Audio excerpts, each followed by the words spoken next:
پھر سورہ البقرہ قیامت والے دن انسان کی سفارش بھی کرے گی. ایک حدیث میں آپ کو بہت لمبی حدیث ہے, مسند احمد کی چھوٹی کر کے سناتا ہوں. نبی اکرم صلی اللہ علیہ وسلم نے فرمایا, learn Surah Al-Baqarah and Al Imran because they are two lights and they shade their people on the day of resurrection just as two clouds, two spaces of shade or two lines of flying birds. The Quran will meet its companion in the shape of a pale-faced man on the day of resurrection when his grave is opened. The Quran will ask him, do you know me? The man will say, I do not know you. بڑی خوبصورت حدیث ہے کہ قرآن ایک پیل shape مین کی صورت میں انسان سے قبر میں ملے گا, یعنی ایک انسان کی صورت اختیار کر کے, اور پوچھے گا کہ کیا تم جانتے ہو میں کون ہوں؟ شخص کہے گا نہیں. The Quran will say, I am your companion, the Quran which has brought you thirst during the heat and made you stay up during the night. Every merchant has his certain trade, but this day you are behind all types of trade. Kingship will then be given to him in his right hand, eternal life in his left hand, and the crown of grace will be placed on his head. یہ ہے اس شخص کی مثال جو قرآن پڑھتا ہے. قرآن اس کے سامنے انسان کی شکل میں آ کے اسے خوشخبری دے گا کہ میں تمہارا ساتھی, تمہارا کمپینین, جسے تم ریسائٹ کیا کرتے تھے. ہم کتنا قرآن ریسائٹ کرتے ہیں, ہم کتنا قرآن فالو کرتے ہیں. کیا ہمارا کمپینین قیامت والے دن اور قبر میں قرآن ہوگا یا ہمارا کمپینین کچھ اور ہوگا وہاں پہ؟ اس لیے بردرز اینڈ سسٹرز, قرآن پڑھنے کی عادت بنا لیجئے. اگر آپ کو میری ٹپ چاہیے تو ہر نماز کے بعد, نہ صرف رمضان میں بلکہ ہر دن, رمضان کے بعد بھی ہر مہینے, پورا سال, میرے سے ٹپ لے لیجئے کہ ہر نماز کے بعد 10 آیات, 20 آیات, 30 آیات, جتنی آپ کی استطاعت ہے, ہر نماز کے بعد پڑھنا شروع کر دیں.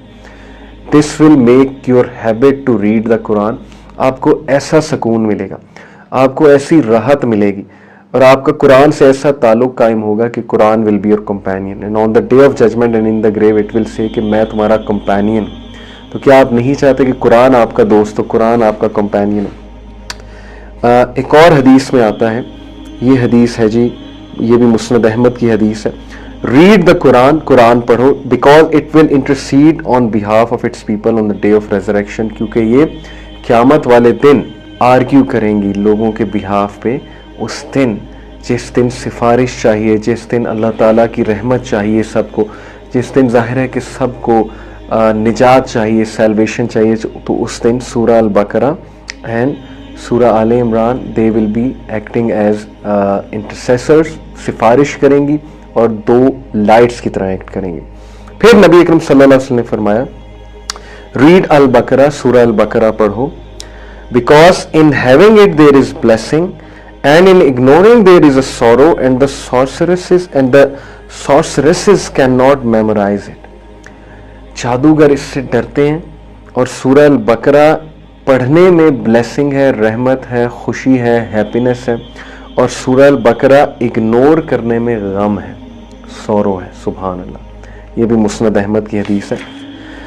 پھر ایک اور حدیث میں آتا ہے, نبی اکرم صلی اللہ علیہ وسلم نے فرمایا, اگین امام احمد نے نیریٹ کی ہے یہ حدیث, on the day of resurrection the Quran and its people who used to implement it will be brought forth preceded by Surah Al-Baqarah and Al Imran. ذالک الکتاب, this is the book, لا ریب فیہ, اس میں کوئی شک نہیں ہے, there is no doubt that this is the book. صراط مستقیم پر چلنا چاہتے ہو, سیدھے راستے پر چلنا چاہتے ہو, ہدایت چاہتے ہو, لائف کو کنٹینٹمنٹ کے ساتھ, خوشی کے ساتھ اور بہت زیادہ بلیسنگز کے ساتھ گزارنا چاہتے ہو, تو ذالک الکتاب, this is the book. اس کے علاوہ اور کوئی فارمولا نہیں, اس کے علاوہ اور کوئی کانسیپٹس نہیں ہے جو تمہیں 100% کنٹینٹمنٹ, ہیپینس اور سیلف فلفلمنٹ اور ظاہر ہے کہ ایک لائف آف سکسیس کی طرف لے جائے. اس کے علاوہ کوئی اور فارمولا نہیں ہے. This is the book, this is the formula, this is the constitution. ذالک الکتاب لا ریب فیہ, جس کے بارے میں کوئی شک نہیں ہے. ھدی للمتقین, ہدایت ہے متقین کے لیے. تم نے ہدایت طلب کی, اہدنا الصراط المستقیم کہا, دس از دی آنسر فرام اللہ. یہ ہے کتاب. اسی لیے سورہ البقرہ مفسرین کہتے ہیں سورہ فاتحہ کے بعد آتی ہے, کیونکہ یہ والی آیا کہ this is the book in it is guidance for المتقون, متقون کے لیے اس میں ہدایت ہے, اس میں گائیڈنس ہے. So here it is. کتنی خوبصورت بات ہے. اب متقون کون ہے اور کیا یہ صرف متقون کے لیے ہدایت ہے؟ جی ہاں, قرآن مجید صرف ان کو ہدایت دیتا ہے, قرآن مجید صرف ان کے دلوں کو چھوتا ہے, قرآن مجید اپنے خزانے صرف ان کے سامنے کھولتا ہے جو قرآن مجید کو سپیریئر فلسفی مانتے ہیں, وہی مانتے ہیں. ہیونگ سیڈ اٹ, اگر ایک نان مسلم بھی قرآن کو پڑھتا ہے لیکن اچھی نیت کے ساتھ پڑھتا ہے, ریسرچ پرپس کے لیے پڑھتا ہے کہ میں دیکھوں حق کیا ہے, اس لیے نہیں پڑھتا ہے کہ میں نے مسٹیکس نکالنی ہے اس میں سے. یہ الگ بات ہے کہ کبھی کبھی اللہ ان کو بھی ہدایت دے دیتا ہے جو مسٹیک نکالنے آتے ہیں, ان کو کوئی ایسی بات مل جاتی ہے, لیکن عمومی طور پہ قرآن مجید اصل میں انہی کے لیے ہدایت ہے اور انہی کے لیے یہ اصل میں ایک گائیڈنس کی کتاب ہے جو اس کے سامنے سبمٹ کرتے ہیں, جو اس کے سامنے سر خم تسلیم کرتے ہیں, جو اس کے سامنے جھکتے ہیں, جو ایروگنس میں نہیں آتے, جو تکبر میں نہیں آتے, جو اس کا حق ادا کرتے ہیں جیسے اس کا حق ادا کرنے کا تقاضا ہے. تو سورہ البقرہ سے اگر آپ نے فائدے اٹھانے ہیں تو سب سے پہلے نیت ہے, اور نیت یہ کہ اللہ قرآن پہ عمل کرنا چاہتا ہوں یا عمل کرنا چاہتی ہوں, اور قرآن سے وہ خزانہ لینا چاہتا ہوں یا چاہتی ہوں, اور قرآن کا وہ مطلب سمجھنا چاہتا ہوں یا چاہتی ہوں جو آپ سمجھا رہے ہیں. تو اے اللہ مجھے اور میرے اہل و عیال کو, میری فیملی کو, میرے گھر والوں کو, سب کو توفیق عطا فرما کہ قرآن سے وہ لگاؤ رکھیں اور اس کتاب سے وہ ہدایت پائیں. سو دس از دا بک